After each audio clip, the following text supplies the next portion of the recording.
Hey guys, this is Ann Teachworth with Trunamics, and today I'm going to show you a quick way to activate and engage the Iliopsoas.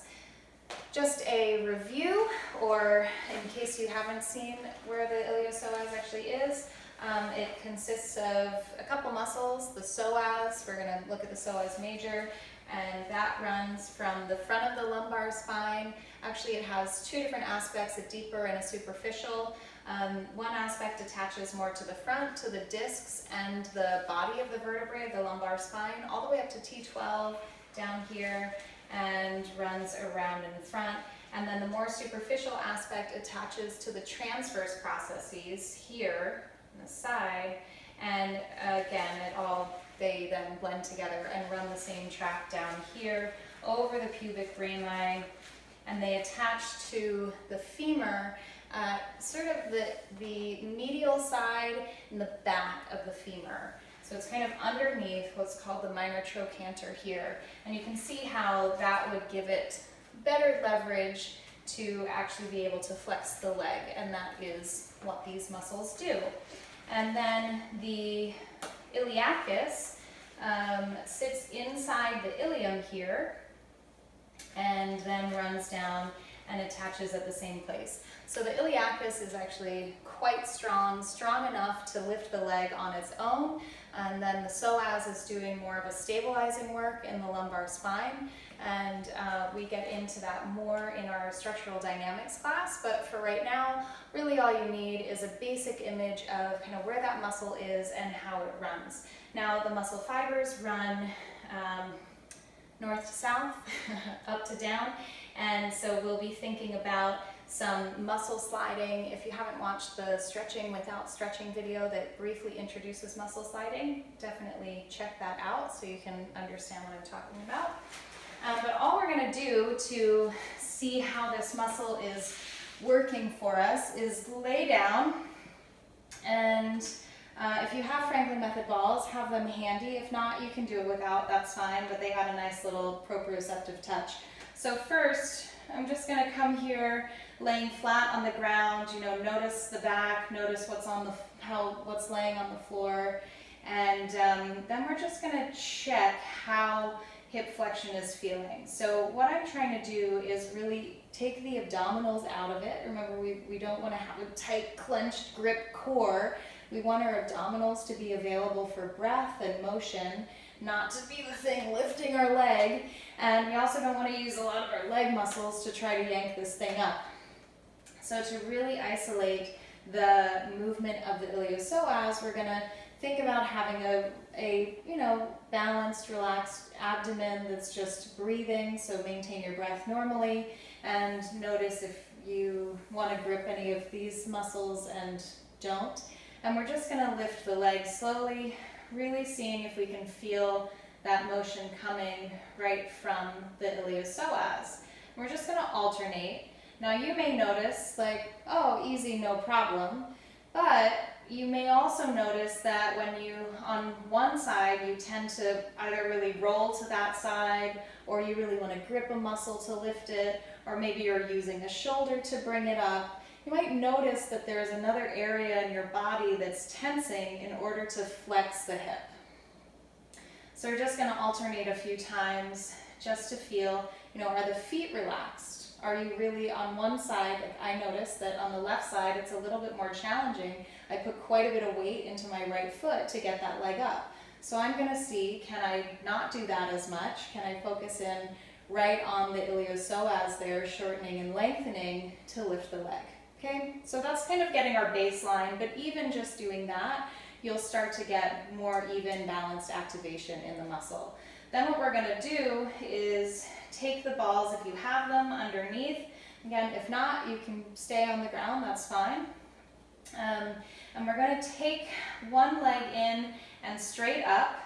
And from here, we're doing the same thing, trying to really keep the abdominals just available for breath, not gripping muscles, not extra pressure on the other leg, relaxing the shoulders, the jaw. And what I'm going to do is slowly lower the leg. And as I'm lowering the leg, I'm thinking about that iliopsoas, and the fibers, the filaments of the muscle are gliding apart. So sliding apart as that muscle lengthens, lengthens, lengthens. Slowly, slowly, breathing normally, and then bringing the knee in. So then that muscle's shortening, and lifting the leg up again. So now it's lengthened, lengthening as I lower. I was focusing on my muscle, not talking.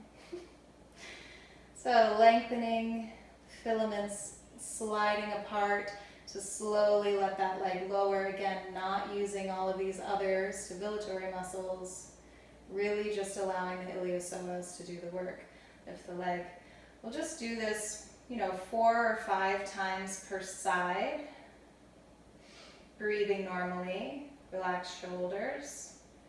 Relax quads. If you have a clearer embodiment of that muscle, you can kind of focus at different levels of it. So you could be thinking of the aspect that's going to run all the way up here to then moving lower and lower, and also the iliacus specifically. So the nice thing about imagery, you can get, as specific with the anatomy as you want. The clearer your image, the more accurate the image to what function is actually, the more your improvement is. But even just doing this, really thinking about not activating everything else, you'll see in a second what type of improvement we get. Slowly lengthening, lengthening, lengthening, lengthening. And then if you have the balls, take the balls out. And we're just going to see how hip flexion feels on the side we did versus the side we haven't done yet. So, what I notice and what people often notice that they do this is, one, the hip flexion just feels a lot smoother and easier. Like the leg is just sort of flowing up. It's a nice smooth trip all the way up, sort of in a straight line, feeling pretty solid in the hip socket there. Versus the leg you haven't done, you may feel more grip tension wherever your typical pattern is, less flexible, less flexible in the hamstring, less flexible right in the hip there. And also it doesn't feel like you're moving in a smooth straight line. There's a little bit of having to kind of contain it and hold it, versus here, nice smooth movement. So we want to do the other side.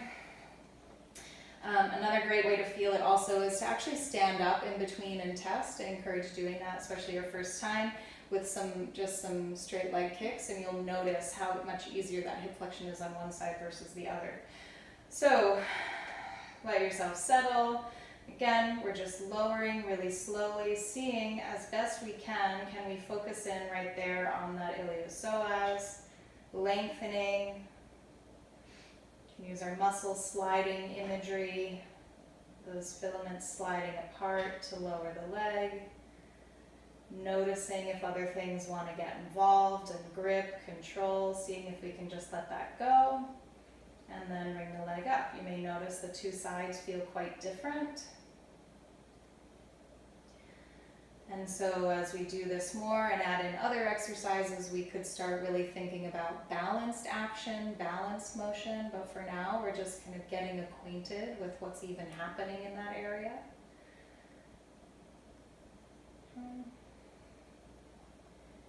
And lift up. So filaments are slid together, now they're sliding apart, so that muscle is lengthening. Thinking of the iliacus also. Psoas, the entire length of the psoas. You can feel my left hip flexor today feels very different than it usually does, so now I'm wondering, what did I do? Good. And a couple more times, really focusing in there. Breathing, relax shoulders, relaxing the other foot and leg. Really letting those muscles just do the work. And one more time, lengthening down.